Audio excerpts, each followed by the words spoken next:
Diga y insisto, gracias a todos los que están conectados de otras partes del mundo también. Gracias por conectarse, gracias por ser fieles y gracias porque sin ustedes no podríamos continuar y continuamos gracias a la fidelidad de cada quien. Yo te quiero invitar por hoy a los que son chismosos santos nada más. Yo te quiero invitar a espiar detrás de las cámaras, detrás de la cortina de una vida con problemas, que es la mayoría de las vidas. Y quiero por esta mañana o esta tarde, donde están mirando de otras partes del mundo, correr el telón y que veamos los secretos escondidos de las familias, ¿no? Creo que todas las familias tenemos secretos. Y es un viaje, es una expedición, una búsqueda arqueológica de nuestra propia historia. Una vez te conté que leí la noticia que me llamó mucho la atención ya hace muchos años de un hombre que heredó un bosque alemán y que ese bosque había pertenecido a su familia por 400 años. Y cuando este hombre lo hereda, se dio cuenta que los árboles que él ahora cosecha o disfruta los plantó su bisabuelo hace 180 años. Y los árboles que él va a plantar no estarán listos hasta que nazcan sus bisnietos. Entonces él es solo parte de una gran cadena de ese bosque. Y cada generación debe tomar una decisión en esa cadena. O pueden podar todo o seguir plantando. Entonces pueden vender todo, hacerse ricos, o pueden tomar solo lo necesario y dejar una inversión a sus hijos, a sus nietos, a sus bisnietos. Dejar que el bosque lo hereden otros. Y yo pensaba a raíz de esta noticia que todos, de alguna forma, cosechamos semillas en la vida sembradas por hombres y mujeres que jamás conocimos. Creo que la mayoría no conoció a su bisabuelo, a su tatarabuelo, a su recontra tatara hiper macro extrabuelo, pero todos sembramos semillas que cosecharán descendientes que quizás nunca veamos. Muchos no hemos de conocer a nuestros tataranietos, a los bisnietos. Bueno, yo sí, porque voy a conocer hasta los ultra, hiper, macro nietos, porque soy de extremadamente joven, pero la mayoría se va a morir antes que yo y entonces no los conocerá. Pero somos, de algún modo, descendientes del pasado y responsables del futuro, fuera de toda broma, ¿no? Hijos del pasado y padres del futuro. Nacidos, en la mayoría, en un bosque que no sembramos, pero estamos en ese bosque. Y yo te tengo una pregunta brutalmente honesta, que consideré seriamente si hacértela o no, pero es una pregunta que yo periódicamente también me hago. ¿Qué aspecto tiene tu bosque? ¿Qué aspecto tiene el mío? Hablo de la familia. Al pararte sobre la tierra que te heredaron, ¿cómo te sientes? ¿Cómo nos sentimos? Porque algunos heredaron una tierra con nutrientes, hileras e hileras de valores, de honestidad. No hablo necesariamente de dinero, de herencia, hablo de legado. Herencia es lo que uno le deja a alguien, legado es lo que uno deja en alguien.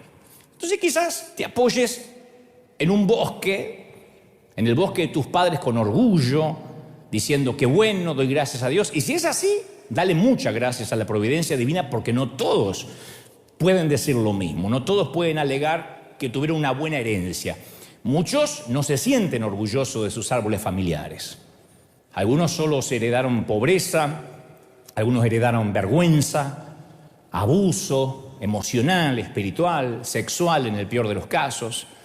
Entonces algunos dicen, me tocó un bosque talado, la cosecha fue levantada y nadie volvió a sembrar jamás y ahí estoy en el medio sin merecerlo. Y a lo mejor, como digo siempre, los recuerdos de tu infancia te causan más dolor que inspiración. Recordar tu infancia no es un momento lindo. Te maldijeron, te ignoraron, te discriminaron, te ningunearon, te rebajaron. Y pensabas, porque todos pensamos eso cuando chicos, que el trato que nos daban era normal. ¿Cuál era el psicólogo que usábamos que las mamás usaban en nuestro tiempo? Mi mamá usaba un psicólogo así con 2 hojitas en la punta. Vení que no te voy a pegar. Vení, pasa que no te voy a pegar.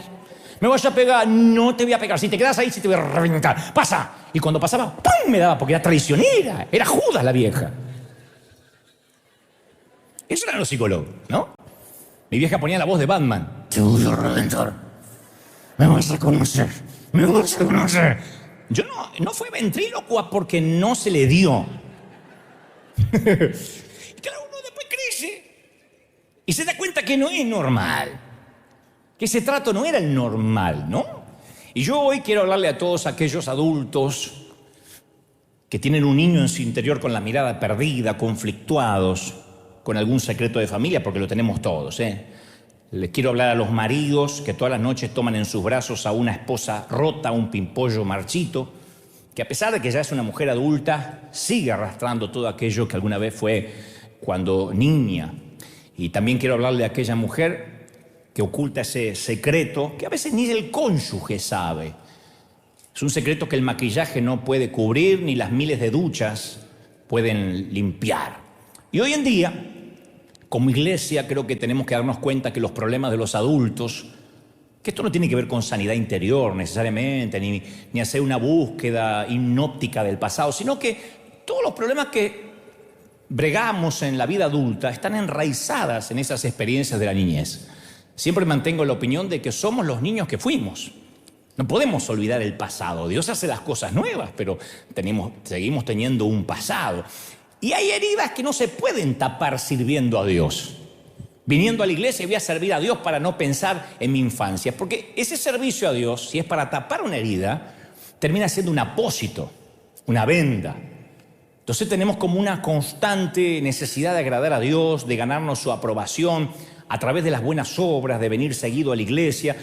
Y Jesús le señaló esa misma falacia a su amiga Marta un día que las visitaba a ella y a su hermana.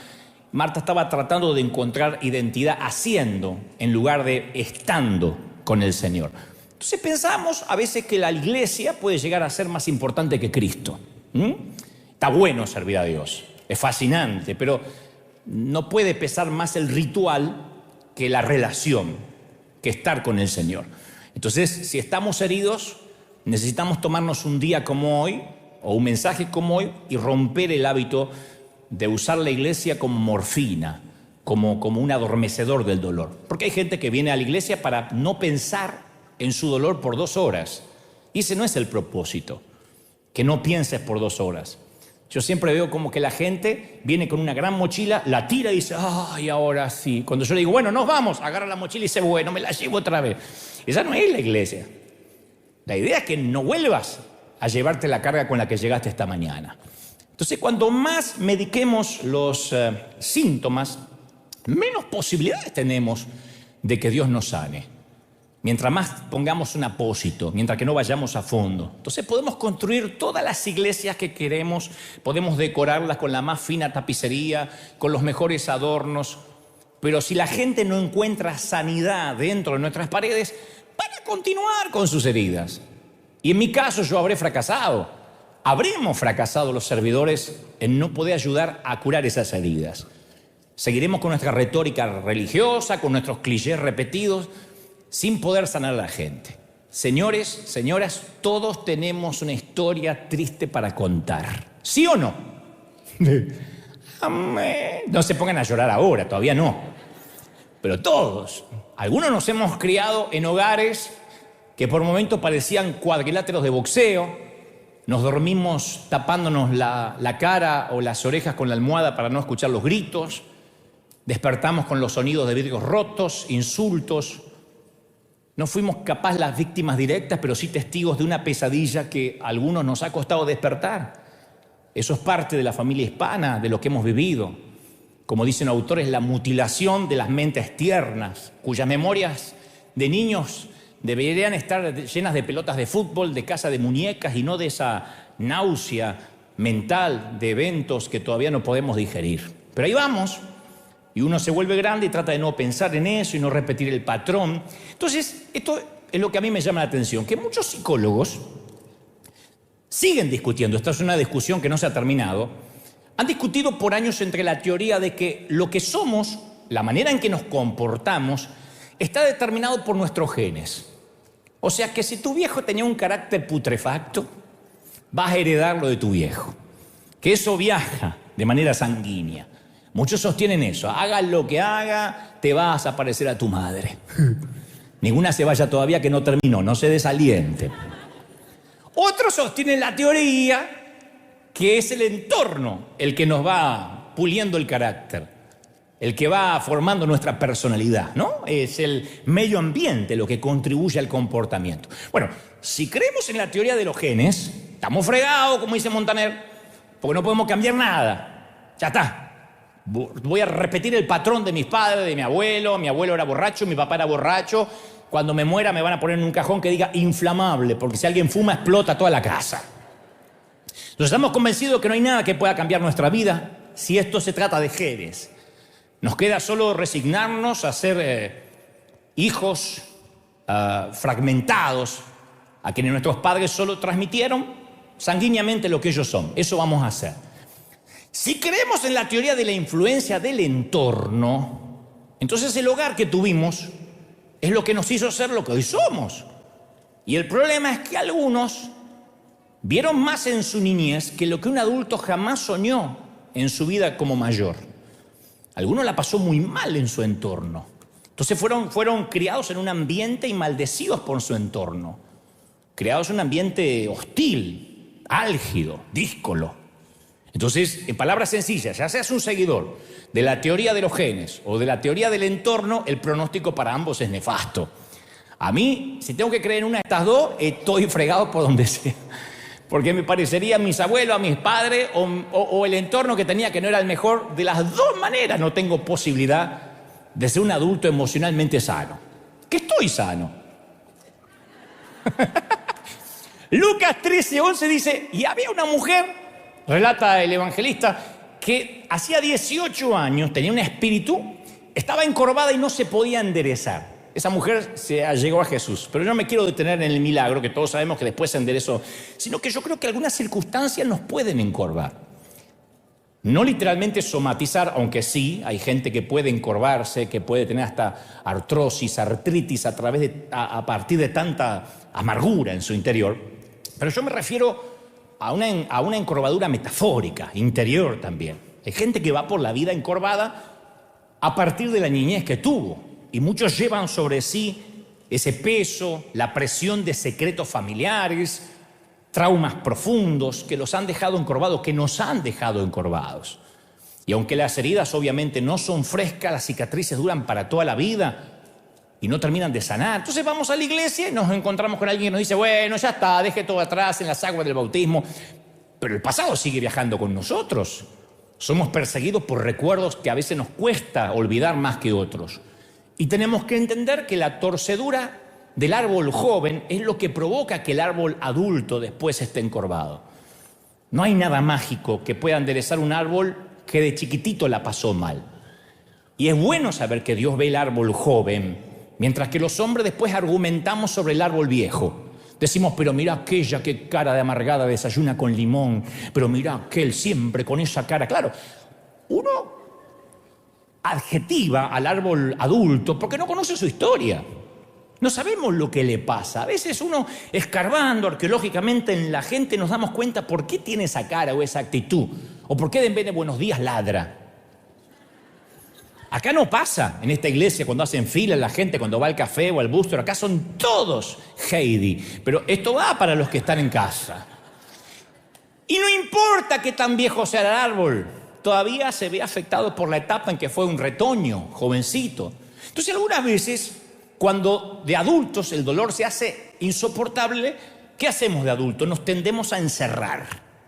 Ponemos un caparazón, nos blindamos, porque el aguijón del sufrimiento no puede alcanzar un corazón blindado, un caparazón duro, protector. Por eso hay gente que es tan dura, como nuestros padres, la mayoría, Por ahí tuvieron unos papás y unas mamás amorosas, pero en mi caso siempre la abuela es como que excusaba a mi papá y decía, es que él fue creado a la antigua, es que él, el padrastro, lo reventaba a palos, por eso es como es. Entonces él no podía expresar. Entonces puso un caparazón para protegerse, que supongo que se lo puso a los 8 o 9 años mi papá. Pero después no podía amar tampoco, porque es un estado de purgatorio emocional. Cuando uno blinda el dolor, bloquea también los demás sentimientos. Entonces no te puede tocar nada ni nadie, ni lo malo, pero tampoco las cosas lindas. El sexo no nos toca, los sermones no nos tocan, las noches de pasión nos dejan vacíos. Como que el corazón estuviera encerrado en una armadura. Estamos sí haciendo una vida, pero una vida dentro de una burbuja. Y empezamos a sentir de adultos esa soledad que tiene que ver muy poco con el hecho de con quién vivamos o compartir la cama con alguien. Podemos vivir con 10 personas y sentirnos solos. La soledad se intensifica cuando tenemos razones para no sentirnos solos, pero aún así nos sentimos solos. Yo no le estoy hablando a la viuda necesariamente o al joven que se rentó un departamento y vive solo. Yo siempre mantengo la idea que el sentimiento de orfandad es más tolerable si tus padres están bajo tierra. Pero el sentimiento de orfandad, cuando tus padres están ausentes, pero duermen en la habitación contigua, eso es más doloroso. Porque uno se siente huérfano sin razón para ser huérfano. Y esto no significa que nadie quiera ayudarte, que nadie se quiera acercar. Puede ser que a veces la vida nos golpeó tanto, que tenemos tantas capas de cebolla, que la gente solo se acerca y toca la superficie, aunque haya tenido relaciones y novios y novias, toca la superficie de lo que tienes escondido por años. Y lo llevamos a escondido porque nos da pena, nos da dolor contarlo. Entonces lo que construimos a veces como protección se torna en una prisión para una sola persona, una prisión silenciosa, que a veces lloramos o nos deprimimos sin razón o queremos pasarnos durmiendo todo un día. Y no hablo necesariamente de un pozo depresivo, sino un dolor que no se va. Una vez yo prediqué un mensaje que se titula Atascado entre 2 pisos, que es cuando un elevador está subiendo y queda entre uno y el otro y no puede salir hasta que no te vengan a rescatar. Y yo siento que muchos experimentaron que la vida se les detuvo en alguna situación de la niñez o de la adolescencia y todavía están esperando que esa vida regrese. Pero la vida nunca fue tal como la conocías antes de ese incidente. Años de asuntos sin resolver.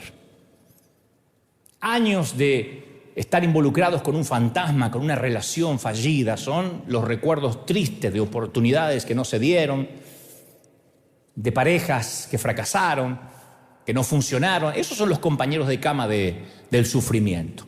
Salmo 37, 23 dice: los pasos del buen hombre son ordenados por Dios. Ahora, ¿qué pasa si los pies se quedan atascados? Si dices, ¿sabes, Dante? Yo estoy atascado entre 2 pisos. Muchos jugábamos de niños pretendiendo ser grandes, ¿se acuerdan? Los niños, los varones, yo me ponía los zapatos de mi papá, me pintaba un bigote, las niñas los tacones de la mamá, se pintaban, se maquillaban. Y he escuchado cientos de historias de que un día llegó alguien y transformó esa pretensión en realidad. Tantos días de jugar a ser grande y un día un abuso nos roba la inocencia para siempre. E insisto, el abuso puede ser sexual, emocional, espiritual. Por solo unos minutos, capaz que hoy no serías lo que sos y de la manera que sos. Pero esos minutos nos cambian la vida. Es nuestro 9/11, nuestro 11 de septiembre. Unos pocos minutos a solas con la persona equivocada y eres una estadística. Somos una estadística. Bueno, para hacer una estadística hay que contarlo, hay que denunciarlo, ¿no? Esas cosas generalmente, hasta algunos han tenido madres que han dicho no digan nada, protegiendo a un amante, a un esposo, a un primo, a un padrastro. Y generalmente esas cosas no se hablan, no las decimos. Y a partir de entonces nos sentimos demasiado adultos para jugar con niños y demasiado niños para meternos en el mundo de los adultos. Y quedamos atrapados entre 2 pisos. Atascados entre 2 pisos en la vida. Pero, mi querida, Dios es el surcidor de muñecos y muñecas rotas. Dios se especializa en gente difícil, en gente rota, en gente destrozada. Alguien tiene que decir amén. Claro, pero a la gente rota se les hace difícil hasta mantener relaciones. Por ese blindaje que nos ponemos. Y siempre estamos buscando a alguien que pueda cargar con el peso de nuestro dolor. Si no es una pareja, buscamos a nuestros hijos, y si no, a una madre, a un padre, o a un pastor, o a un líder, a donde sea. Siempre estamos buscando a alguien. Y el único que me consta, que conozco, que le atrae llevar cargas ajenas es Jesús. Los demás se cansan. Los esposos se rinden. Las esposas se van. Nadie quiere cargar con los fantasmas ajenos por muy enamorado que esté. Aunque lo hayas conocido en el Titanic, le hayas dicho ¡Jack! ¡Jack! se va a hundir. Y si pones demasiado peso sobre los seres humanos, el vagón se rompe. A nadie le atrae los problemas. A nadie le atrae cargar con los traumas que traemos de chiquitito. Jesús encontró una mujer al lado del pozo que había tenido muchas relaciones, 5 maridos has tenido y el que tiene no es tu marido. Mirá que era una muchacha que coleccionaba relaciones. Pero claro, estos hombres o estos esposos o estos maridos, estos amantes eran el síntoma. Jesús fue a la patología. Jesús estaba diciendo, tienes una sed interior que no se va a apagar por cuántos hombres desfilen por tu cama. Jesús sabía que debajo de sus relaciones ella era una mujer hecha pedazos, sedienta de amor, de validación. No estaba tratando necesariamente de satisfacer su carne, sino su alma. Cuando alguien está sediento de amor y de afecto, toma muy malas decisiones. Nadie me diga amén, pero yo sé que lo están pensando. Cuando uno está sediento de afecto, uno dice, Señor, lo que venga, Padre. Y le entregas tu corazón, tu cuerpo a alguien por un poquito de afecto, por un poquito de sentirte que tienes un hogar. Y estamos enamorados a veces de la foto. Hay gente que nunca se enamoró de la persona, sino de la foto, de un estado, de una situación. Y yo quiero esa foto, pero esa foto se constituye con personas, no solamente con imágenes. Y ojo, para estar hecho pedazos, para que la vida nos haya golpeado, no necesitamos ser pobres. Los que estamos aquí, hace un momento vimos unas imágenes de una señora que no tenía muebles, no tenía cama, y uno dice, pobre mujer, está rota. Sí, pero eso no es un patrimonio de la pobreza, de la escasez. En este país solemos creer que el éxito quita el dolor, y no es así. A veces solemos pensar torpemente que un buen crédito o un buen estatus migratorio nos quita el dolor. No, hay futbolistas, hay modelos, hay ejecutivos que están estresados, a punto de colapsar, adoloridos, vulnerables. El dolor, como dijo alguien, también maneja un Porsche y maneja un Mercedes. El dolor colecciona palos de golf. No solamente el dolor no se confina a los caseríos, a los cordones de emergencia, a las villas miseria. El dolor también vive en Beverly Hills y en los barrios exclusivos. Como digo siempre, yo no sé qué hay en lo alto de la cima que los asusta tanto, pero el dolor también colecciona Oscar o Grammys o Emmys sobre la chimenea, y son gente que buscan el suicidio porque no saben a quién recurrir, aunque capaz que sean celebridades de Hollywood. El tema es que nosotros no somos psicólogos. Y como no somos psicólogos, no creemos en la teoría de los genes ni en la teoría del entorno, somos teólogos. Creemos en el poder de Dios, en el nuevo linaje sanguíneo, en la nueva transfusión. No, yo pensé que iban a aplaudir más que eso, ¿sí o no? Claro, es ese poder que destruye lo que el enemigo quiso hacer en nuestra niñez. Como que Dios dice, mirá lo que mi gracia hace con un bosque talado. Mirá lo que mi gracia hace con un bosque que estaba completamente estéril. Y yo conozco un hombre que nació en un bosque talado, en un bosque arrasado. No te voy a aburrir con la historia, pero la historia es trágica desde que comienza. Porque su abuelo era un asesino que sacrificaba a sus hijos en rituales religiosos. Su padre destruía todas las casas de adoración, se burlaba de los creyentes. Era un momento tenebroso para nacer. Sin embargo, la Biblia narra que cuando él nace y las prostitutas ofrecían su mercadería en la iglesia, fíjate qué mal que estaban, en las casas de adoración, los magos trataban las enfermedades con hechizos, no había médicos. Esto lo dice la historia. El vudú, la superstición era moneda corriente. Y cuando nació pensaron de tal palo tal astilla. Mira lo que es el abuelo, mira lo que es el hijo. Era el hijo del Chapo Guzmán. Era el nieto de Pablo Escobar. Va a decir, se va a meter en el negocio. Su padre era seguidor de la magia negra. Su abuelo, el rey Manasés, era un corrupto. Casi era un político latinoamericano. Mira lo que te digo. Fue recordado como el rey que derramó muchísima sangre inocente de extremo a extremo en Jerusalén, dice Segunda de Reyes 21:16. Su padre, el rey Amón, murió en manos de sus propios oficiales. Lo terminaron matando porque el tipo era un genocida, un Hitler. Su epitafio dice, hizo todo lo que estaba mal delante de Dios. Eso dice su epitafio. Todo lo que estaba mal, eso es lo que hizo en su vida. Y ahora nace el chiquito Josías y hereda un trono deslúcido. Y aún así revierte la tendencia de la nación, le imprime un nuevo cauce a la época. Hace una reforma, de hecho si ustedes lo buscan en la Biblia se llaman las reformas de Nehemías. Fueron tan notables las reformas que 2600 años después seguimos hablando de las reformas de Josías.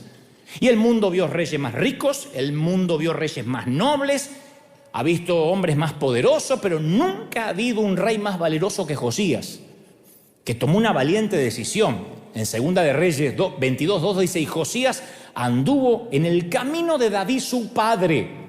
No se apartó ni a derecha ni a izquierda. Presta atención porque David no era el padre. David era un bisabuelo. Pero él anduvo como David su padre. Heredó un trono frágil, una corona deslúcida, el templo estaba en desorden, la ley se había perdido.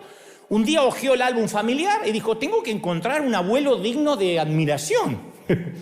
Alguno de toda la familia tuvo que haber sido bueno. Se pasó por alto al padre, se pasó por alto al abuelo y llegó a David, al rey David. Dio un salto hasta atrás y dijo, yo voy a parecerme a este tipo. Quiero parecerme a David. O sea, no podemos elegir nuestros padres, pero podemos escoger nuestros modelos, ¿sí o no?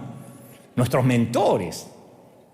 Segunda de Reyes 23 dice que Josías derribó los altares de los Baales, destrozó los altares de la suegra, del incienso, destrozó los... No tengo nada contra la suegra, es un chiste. Pero si fueran buenas las suegras, Dios tendría una, medítenlo. Quemó los huesos de los sacerdotes, derribó los altares y dijo, no voy a abrazar a mis padres ni a mi abuelo, sino lo que hizo David. A los 8 años, el nene decidió servir al Dios de David. Y a los 26 años, dice, en el año 18 de su reinado, o sea, 8 años más 18, ya tenía 26 años, cuando dice, había purificado la casa y adoraba a su Señor. Ya el Dios de David era su Dios. La historia cuenta rápidamente, para no aburrirte, que cuando estaban construyendo el templo, un obrero encontró un rollo, no sabía qué era, y lo fue a ver Josías, y era toda la ley de Moisés. Y él dice, increíble cómo el pueblo se alejó de lo que Dios le dijo a Moisés, quedó impactado. Entonces Josías estaba ahí para producir un cambio. Pregunto, ¿será posible que Dios te plantó en ese árbol talado, en esa familia, para producir un cambio? Para producir un cambio generacional, un punto de inflexión. ¿Será posible que dejemos de estar bajo el control del pasado? Porque a veces decimos, si tan solo hubiese nacido en otra familia. Yo no pedía nacer lejos, de este lado de Tijuana, nada más. Unos metros. ¿Por qué, mamá, no cruzaste y me pariste del otro lado del muro? Si tan solo me hubiesen dado más amor, si hubiese tenido más dinero, si hubiese tenido más estudio, tal vez, como Josías, para encontrar a alguien digno de emular, tenemos que ir a ver a algún familiar y tal vez no encuentres a nadie. Diga, yo ni abuelo ni tatarabuelo tengo. ¿Qué sé yo? Voy atrás y por ahí me encuentro con Pancho Villa, con un... qué sé yo, pero... Y capaz que no encontramos a nadie. Si no encontramos a nadie, San Juan 3:6 dice, la vida humana nace del hombre, o sea, del hombre y la mujer, ¿no es cierto?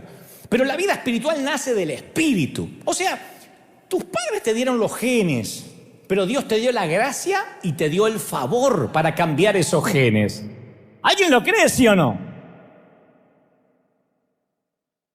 Los padres son responsables del cuerpo, pero Dios es responsable del espíritu. Entonces, uno tiene que probar con Dios, porque el ADN de Dios sobrepasa cualquier ADN defectuoso. El ADN de Dios es poderoso, es una transfusión de sangre.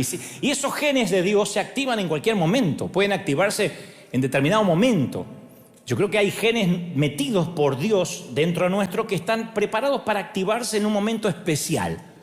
Mi abuelo por parte de mi papá, siempre cuento que era alemán. Por parte de mi papá era inglés, londinense, había nacido en Londres. Y yo le preguntaba, porque mi abuelo materno abandonó, mejor dicho, no abandonó su familia, sino que cuando se murió aparecieron 3 viudas. Ninguna sabía la existencia de la otra, obviamente. Ese era el secreto del abuelo. Entonces casi no se hablaba del abuelo, ¿no es cierto? Porque se encuentran 3 viudas alrededor de un ataúd es un problema. Que todas estén a la vez ahí. Y alguna que no fue. Entonces nadie hablaba del abuelo inglés, hablaban del abuelo alemán. Y yo preguntaba del abuelo inglés y un día mi mamá me dice, tu abuelo era un artista. Y me muestra algunas pinturas, fotos. Mi abuelo era escultor, actor. Y a mí se me encendió algo, digo, bueno, ese gen está en algún lado. Mi abuelo era Stokely. Yo digo, ese gen está dentro de los Stokely. Si en los Goebbels no encuentro algo, voy a ver si encuentro... No por las viudas, sino por el arte, ¿no? Y un día ese gen se activó en mi vida. Saltándose una generación, se activó, porque hay genes que esperan ser activados en su momento. Yo nunca pensé que, por ejemplo, podría estar al timón de una iglesia. Siempre decía, no voy a poder, no tengo lo que hace falta. Para Dios no era una sorpresa. No digo que la esté haciendo bien, pero ni siquiera pensaba que podía hacerlo mediocremente. Entonces, para Dios no era una sorpresa porque Él había programado que eso ocurriera. Yo siempre dije, no lo voy a poder, no está en mí. No sabría qué decir todos los domingos, cambiar el discurso y cambiar el mensaje. Pero la vida humana nace del hombre, mientras que la vida espiritual nace del Espíritu. La vida espiritual nace del Espíritu. Alguien tiene que creerlo, ¿sí o no? Entonces, ahora, y otra cosa, no podemos elegir a nuestros padres, pero podemos escoger a nuestros modelos, nuestros mentores. Nuestros genes necesitan un ambiente de fe para poder activarse. Entonces, antes que alguien nos hubiese maldecido, ya Dios nos bendijo. Y el mundo espiritual que nos rodea empiezan a activar esos dones que a lo mejor se saltan generaciones. Al igual que Josías, a lo mejor nos encontramos en un bosque talado. Pero ese bosque no nos tiene que definir. Podemos ser una voz en nuestra familia. Así que como el abuelo tenía 3 viudas, fui al otro abuelo yo. Y el otro abuelo, el alemán, voy para atrás y me entero que otro abuelo alemán y otro abuelo alemán habían estado en la guerra. Así que yo dije, no sigo buscando porque me encuentro con un nazi. ¿Y de qué murió el bisabuelo? De cirrosis, era alcohólico. ¿Y el abuelo? ¡Oh! Era recontra alcohólico. Y papá también era alcohólico. Yo dije, estamos fregados. No había premios Nobel, no había Pulitzer. Había premios de otro tipo, pero no había... Pero Dios puede levantar al niño desventajado más alto que cualquiera que tiene ventaja. Dios se especializa en eso. Ahora, claro, la batalla de la vida comienza prenatalmente. Antes que nosotros nacemos ya hay una batalla. Uno no nace donde vivir, ¿no? Ya cuando salimos del vientre de nuestra madre hay una realidad. Algunas cosas ya sucedían, ya pasaban antes de que naciéramos, insisto. Llegamos a una realidad. Algunos enfrentamos pobreza, otros enfrentaron discriminación. Son problemas prenatales que ya estaban ahí. Algunos niños nacen gritando por los brazos de un padre que nunca los va a alzar. Nunca verán a un padre volviéndose canoso en las graderías, en las gradas de una cancha de fútbol mirándolos jugar, porque son hijos que se criaron sin papá. Otros encontrarán el tibio cuerpo de su mamá que se está volviendo frío mientras que son sacados a tiempo del vientre materno. Y algunos hasta subconscientemente recuerdan los sonidos del cardiólogo tratando de salvar a una madre que nunca van a conocer. Esas historias están acá, no son inventadas. Otras, peor aún, arrojan un bebé en el tacho de basura o los cambian por un poco de droga. Y uno empieza a andar por la vida diciendo, no valí ni siquiera para mi propia madre. Pero en todos estos años yo he visto cómo Dios se las ingenia y se vale de esas desventajas. Principalmente con las vidas que parecen escritas con las tintas de lágrimas. Porque acá hay gente que ha pasado bastante duro su vida. Y Dios tiene como el hábito de usar a los hijos que son rechazados. Usó a José, que fue arrojado en un hoyo por los hermanos. Usó a David, que fue abandonado en el campo, que fue ninguneado por el padre. Ahora, yo no te voy a mentir, porque nos conocemos hace mucho, pero yo te puedo asegurar que hay dolores de la infancia que no se van nunca. Es como que no desaparecen por completo. No te voy a decir, no te vas a acordar más. No, en mi caso yo entendí que la única forma de reivindicar la muerte de mis padres es darle a mis hijos lo que no recibí.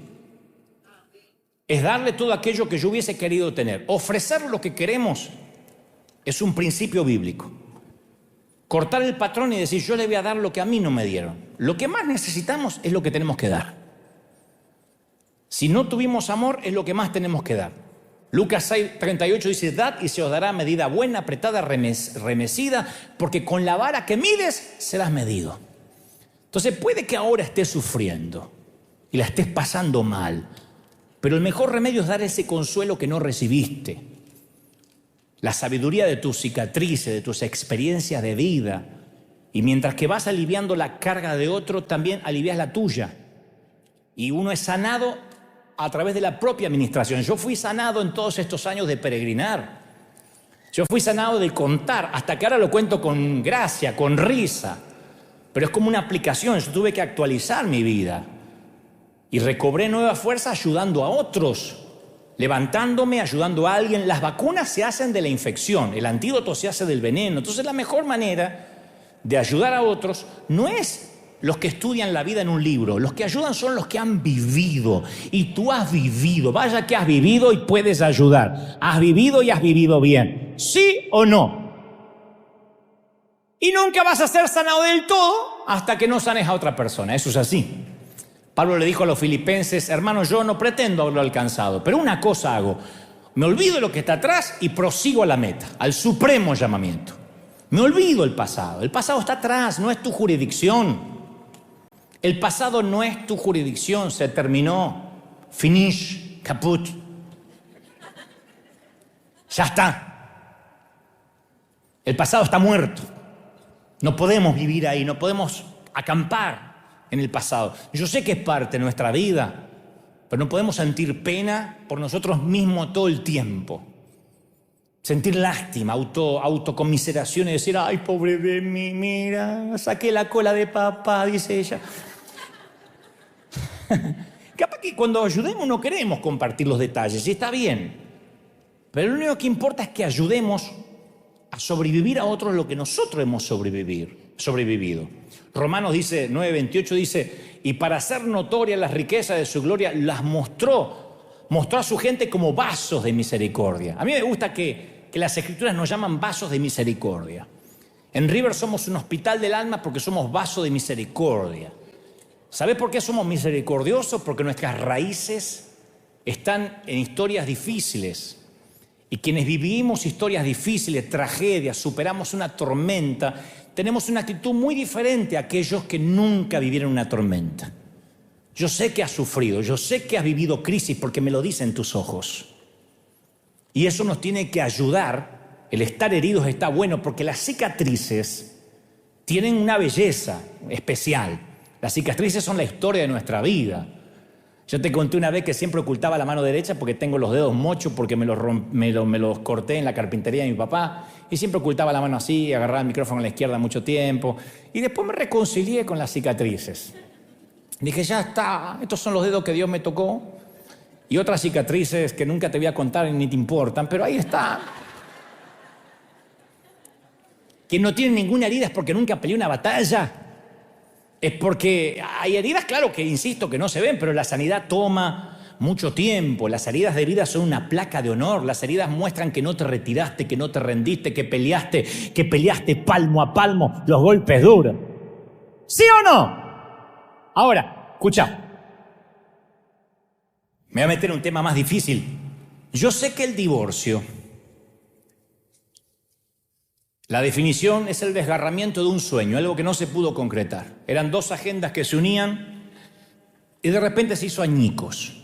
No nos da el tiempo para saber por qué, porque las causas son tan disímiles como la propia humanidad. Cuando algo se destroza, como un jarrón o un vaso, los vidrios caen por todas partes.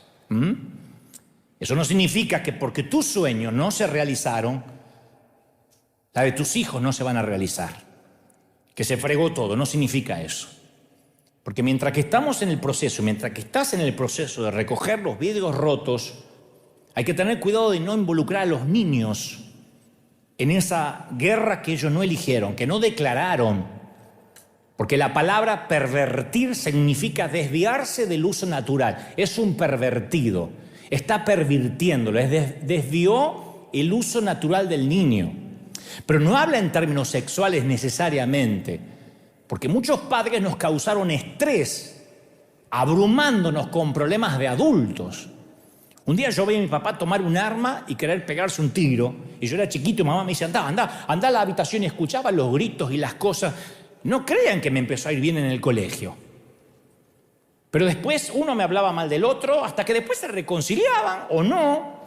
Pero hay muchos padres divorciados que toman de rehenes o de cómplices, metiéndolos en un equipo o en el otro a los chicos, y los niños nos hacemos desconfiados, porque si no podemos confiar en papá, ¿en quién vamos a confiar? ¿En Dios? Menos. Si papá es un canalla que engañó a mi madre, porque me lo dijo mi propia madre, ¿qué voy a confiar en Dios? Ahora, no te estoy diciendo que tapes lo que pasó. Hay una edad que el niño no tiene ni siquiera injerencia en lo que sucedió. Y uno le está enseñando la desconfianza. Claro, ellos pueden llegar a casarse, pero yo te profetizo que van a vivir solos, aunque compartan la cama con alguien, porque perdieron la capacidad de confiar y dar confianza. Y esa es nuestra responsabilidad. Job 14:7 dice, si el árbol fue cortado, aún quedarán los retoños, los renuevos no van a faltar. Si se envejeciera en la tierra su raíz y su tronco fuera muerto, al percibir el agua los retoños reverdecerán, habrá un brote nuevo. Job dice, hay esperanza para los retoños, aun que vengan de una raíz muerta. Entonces tengo que decirte esto de corazón a corazón, no destruyas el retoño, aun cuando te tocó por desgracia perder la raíz, cuando el matrimonio te fue mal. Tal vez el árbol está perdido, pero nuestra obligación moral, espiritual, salvar los retoños. Porque si ellos mueren con el árbol, todos estos años habrán sido en vano. Insisto, capaz que la raíz está muerta, el árbol fue derribado al piso, no se te dio el sueño de la princesa y el príncipe. Pero el propósito es salvar el retoño. Si perdemos a nuestros hijos por un divorcio, vamos a dañar nuestro futuro, vamos a dejar un árbol talado. No podemos salvar la relación, bueno, salvemos la profecía. Las víctimas de una guerra. Si el sueño no se hace realidad, salvemos la profecía. ¿Quién es la profecía? Nuestros hijos, nuestro futuro, hay que salvarlos. Cuando tengan 18, 20 y quieran saber por qué mamá y papá se separaron y no funcionó, sabrán como adultos canalizar esa información. De chiquititos ya tienen su propio estrés como niños. Que la maestra, que el bullying, que la prueba de matemáticas, no necesitan saber que mamá engañó a papá. No ahora. Porque produciremos adultos desconfiados. Entonces, dice la Biblia, se puede hacer un buen retoño de un árbol muerto. Y yo estoy convencido que post pandemia Dios está empecinado en sanar nuestras heridas. Mi mamá solía decirme siempre que volvía a casa con una lastimadura, con alguna herida, me decía, las cosas tapadas no se curan. Tengo un mensaje que se llama así, las cosas tapadas no se curan, no se tapa. Déjalo al aire, que le dé el viento. Y soplaba la vieja con su saliva mágica. Sanar es como el dióxido de carbono, que el cuerpo no puede usar, hay que exhalarlo y dejarlo fuera del espíritu. Entonces es imposible respirar aire puro mientras que no exhalemos el aire impuro.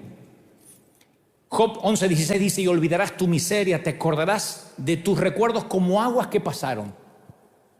La vida te será más clara que el mediodía, tendrás confianza, dormirás seguro, te acostarás y no habrá quien te espante.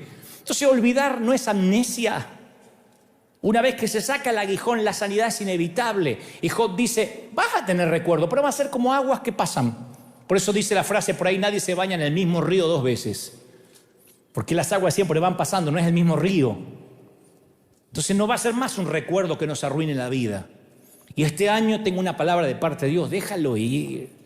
Al ex, a la suegra, déjala ir, ya está. Déjala ir.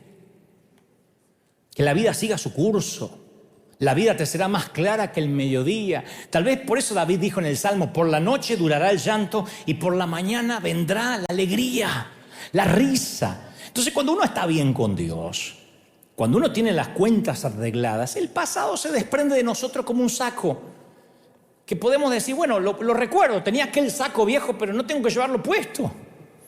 Ya está, lo dejé en el closet. Por medio de Ezequiel, Dios da un mensaje a la nación de Israel y es un mensaje semi-escondido. No se usa mucho porque metafóricamente compara a Israel con una niña abusada, con una niña violada. Es como que Dios ve a esta criaturita, la ve a Israel como una criaturita que no había sido cuidada y Él pasó, la tomó y la cuidó de bebé. Una niña abusada, que si Dios no la hubiese cuidado, hubiese sido sangrando. Dice Ezequiel 16:6, yo pasé junto a ti y te vi sucia en tus sangres. Es escatológico, pero no por eso deja de ser un ejemplo bíblico. Te vi sucia en medio de tus sangres. Y cuando te vi en medio de tus sangres dije, vas a vivir. Te lavé con agua, lavé tus sangres de encima de ti, te ungí, te vestí de bordado, te calcé de tejón, te ceñí de lino, te cubrí de seda. Es una manera de decir, yo soy el único que puede detener la hemorragia del dolor. Aunque hayas crecido, mi querido, Dios te sigue guardando. ¿Cómo te ama el Señor? No te das una idea de cómo te ama el Señor. Él cubre tu desnudez. Acepta el hecho de que Dios te ama y te sigue cuidando. ¿Alguien lo cree? Dígame amén. Entonces deja que Dios te bañe, que Dios te sane. Te acostarás y no habrá quien te espante. A veces el espanto viene de adentro. No hay mayor tortura que la tortura interior. ¿Cómo vamos a huir de nosotros? De lo que nos hicieron, del abuso, de aquel momento. Si no hubiese habido, si no hubiese ido, si no hubiese estado a solas, si mamá me hubiese defendido. Y Dios nos ama tanto que hasta se preocupa por nuestro descanso. Y nos dice, vas a dormir. Dios junta a los desechados, a quienes como la flecha hemos sido sacados de la aljaba de gente mezquina. Él siempre encuentra tesoros en donde la sociedad desecha. Eres un tesoro, por eso estás en River, porque eres un tesoro, porque eres especial, porque eres una persona única. ¿Sí o no? El remedio es la palabra de Dios. Alguien tiene que decir amén. La palabra que escuchas hoy es lo que te va a sanar el pasado. Y cuando comiences esta palabra a meterse en tu interior, vas a poder deshacerte de ese sufrimiento, de ese dolor. Pero necesitamos una revelación de un Dios tierno, porque a veces nuestras referencias son el padre que tuvimos. Yo iba a las iglesias legalistas, así que para mí me cerraba todo. Dios era como mi viejo. Le decía, papá, ¿no me da un abrazo? No, hace falta, hágase macho. Y yo decía, me saqué una buena nota. ¿Y qué quiere, que te felicite? Cuando te diga algo porque hiciste las cosas mal. Así que ese era mi Dios. El concepto de paternidad era un código ético estricto. Yo pensé que ese era Dios. Pero tengo buenas noticias. Dios quiere reprogramar tu mente y decir, yo soy un Dios tierno que te quiere abrazar, jugar con tus cabellos, transformados por medio de la renovación de vuestro entendimiento. Alguien tiene que decir amén. Entonces yo te invito a presentar tu herida para que Dios la sane. Mira, voy a terminar con esto. Dentro de cada adulto, esto no es una novedad, habita el pequeño niño que lo precedió. Los que podemos sonreír de adultos somos niños que sobrevivimos. Yo sobreviví y traté de cuidar a ese niño que se quería morir. Fue una lucha entre el adulto y el niño por muchos años hasta que el niño sobrevivió. Me di cuenta que nuestra edad adulta está enraizada en la niñez, en lo que nos pasó. Y todas las disfunciones adultas, las inseguridades que hasta el día de hoy tenemos son influenciadas a veces o por la presencia o por la ausencia de un padre, de una mamá, de un tutor, de un tío, de un abuelo. Y a veces la ausencia de ese hogar que soñábamos puede originar una pregunta recurrente, ¿no? Capaz que fue algo que hice lo que motivó que mamá dejara o papá dejara a mamá o que se separaron. Y crecemos y seguimos pensando esa bobería, esa babosada. Porque nuestra comprensión es el sistema digestivo de la mente. Entonces, cuando uno es niño llega a conclusiones. Después de adulto dice, no tuve nada que ver. Pero la conclusión todavía permanece en el subconsciente. Si de adultos nuestra comprensión es como la que teníamos, elemental e infantil, llegamos a conclusiones inmaduras.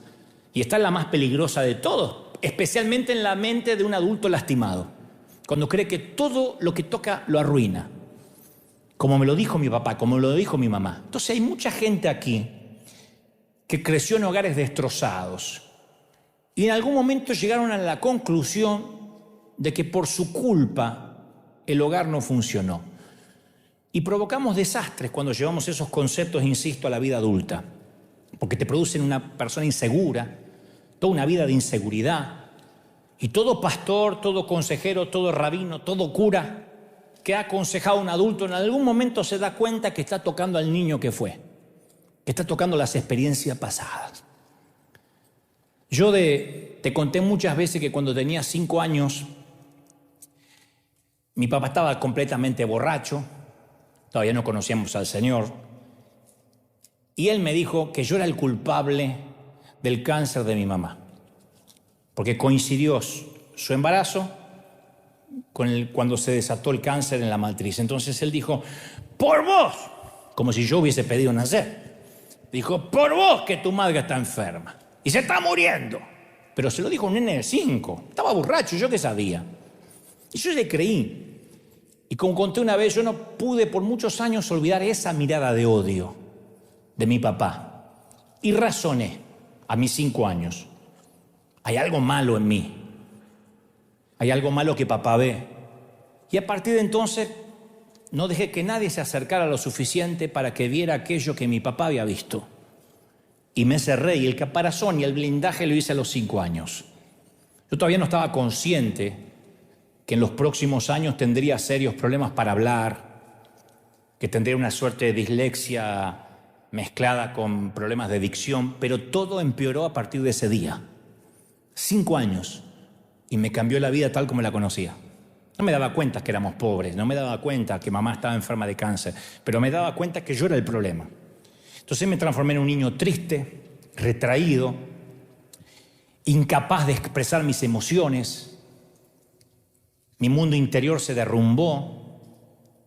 Era el más chiquito de los hermanos. Y en gran parte de mi niñez, yo podía haber jurado que no tenía futuro. Si vos me preguntabas a los 10, a los 11, a los 12, yo te decía, no soy inteligente, nací sin ningún don. Y me dijeron tímido, introvertido, antisocial. Una maestra arriesgó de que tenía un autismo leve, que tenía que ir a terapia. Y mis próximos años no fueron mejores que ese día.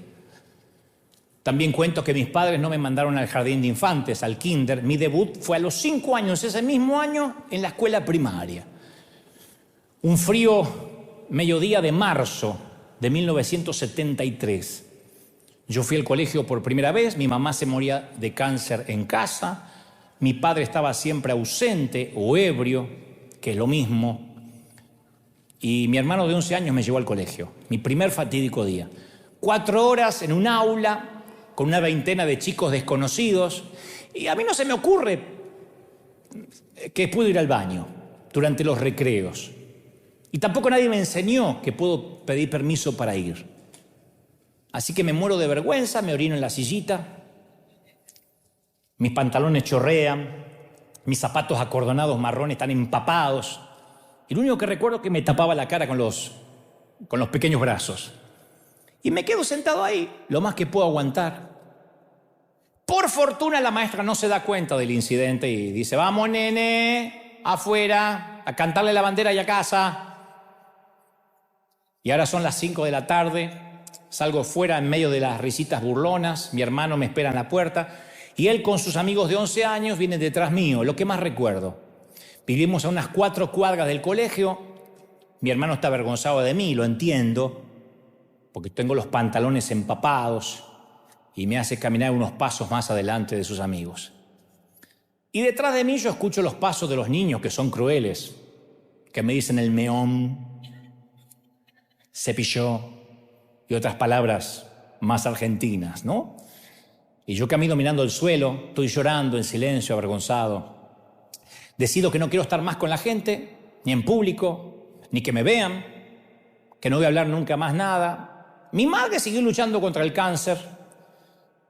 En 2 años más conocimos a Jesucristo, la vida de los Goebbels cambió, pero yo permanecí triste. No sé cuál de los 2 incidentes me marcó más. Me dediqué a dibujar, a leer libros con voracidad. Fui un niño de ojos tristes, melancólicos, profundos. No encuentro una sola foto de pequeño que me esté riendo o sonriendo. Introvertido, me decían. En esos tiempos se resumía, es un chico raro, es un chico triste.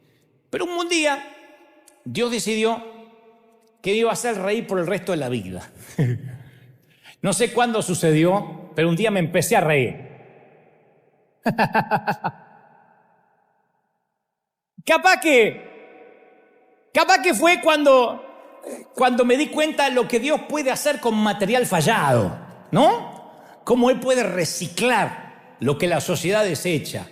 creo que la explicación más lógica que encuentro, que desde hace más de 40 años el padre se ha empecinado en hacer reír a aquel niño que vivía con los ojos tristes, y quién sabe, al hacerlo reír a él, que ahora es adulto, quizás haga reír a otros, a millares de personas. Entonces te doy un consejo que no me pediste. Nunca te rías del niño con los pantalones orinados.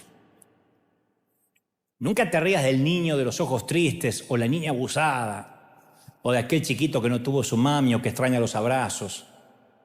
Porque podría ser quien se ría durante los próximos años de adultos sabiendo lo que Dios hace justamente con ese material, con esta gente, con aquellos que no daban 2 centavos por nosotros. Nunca te rías del niño que va orinado. Podría ser quien te inspire el día de mañana. Podría ser ese hombre, esa mujer que te haga cambiar de vida. Si ese aplauso porque cree que Dios te habló, dale un aplauso al Rey de Reyes, al Señor de Señores. Vamos, póngase de pie y den el mayor aplauso de la historia. Vamos, el mayor aplauso que tengas de pie al Señor de Señores, al Rey de Reyes. El Rey está en casa hoy.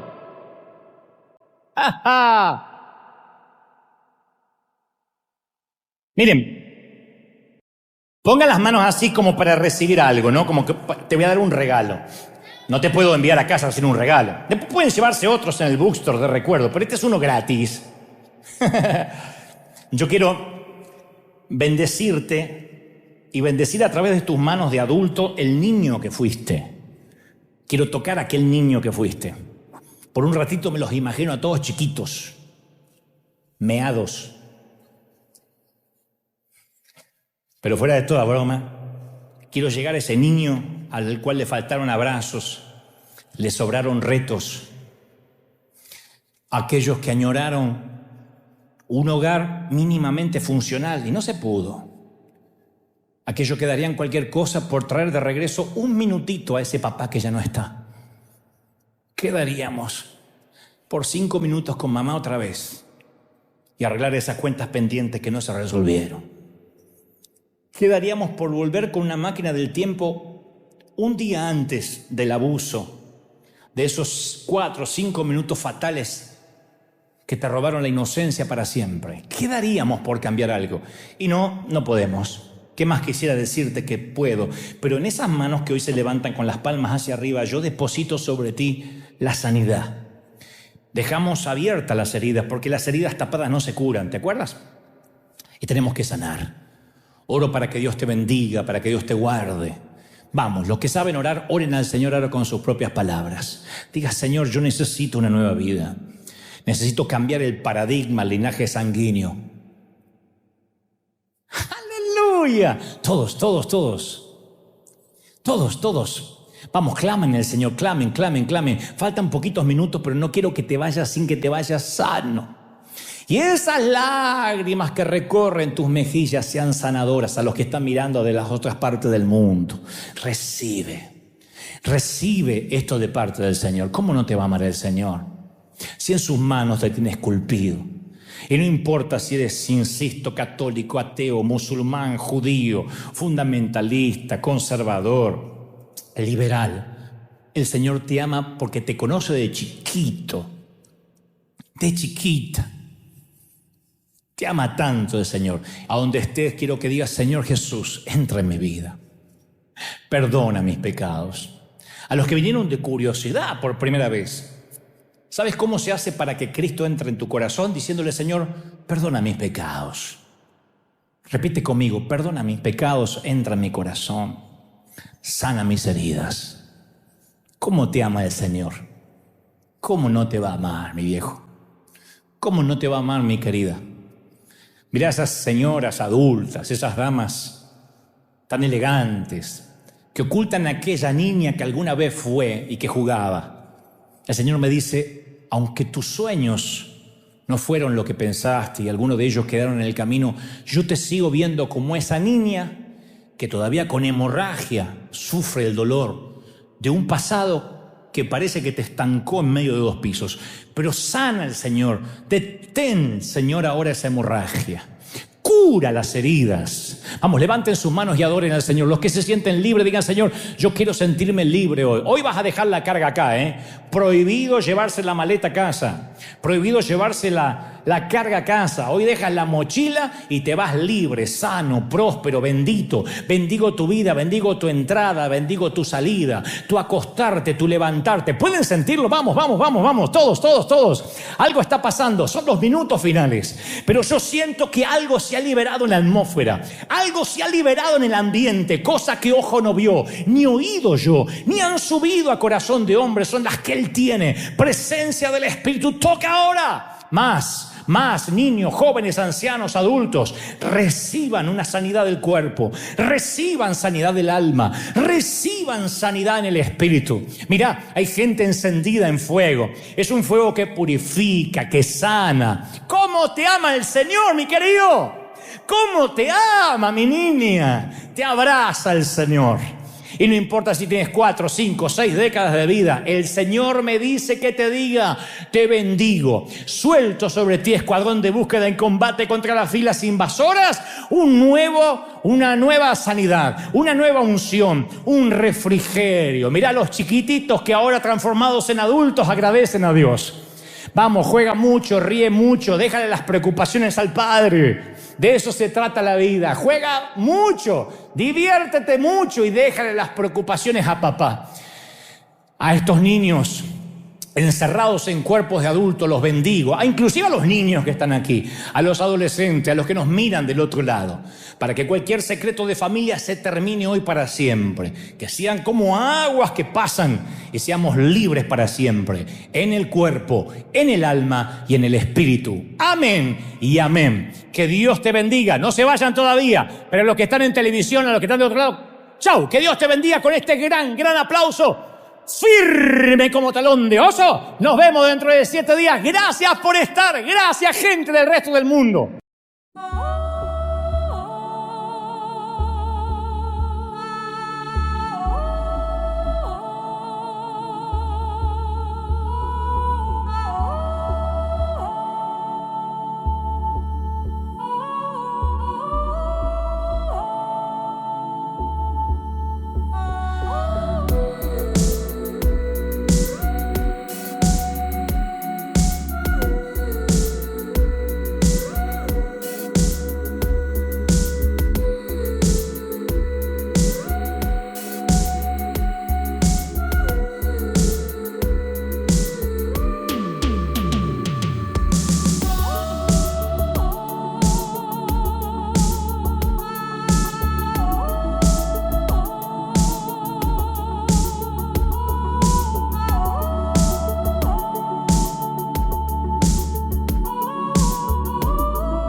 beats it, it's the ultimate ride. So join us to Kermit Sewer Slide. Oh hey oh,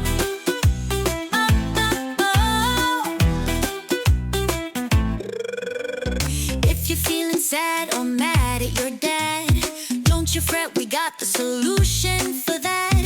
Grab all your friends and take a ride with us, all aboard the Kermit Sewer Slide bus. So hey oh,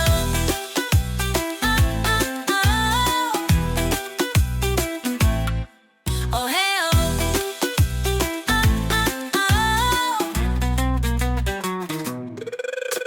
we're all going to Kermit Sewer Slide. We're all gonna splash, we shan't be denied. Nothing quite beats it, it's the ultimate ride. So join us to Kermit Sewer Slide. Oh hey oh,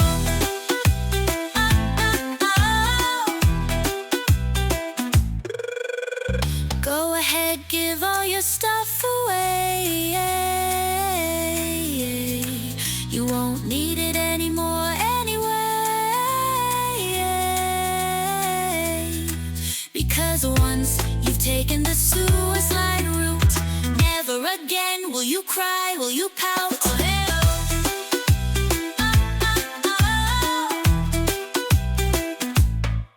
Oh, hey, oh.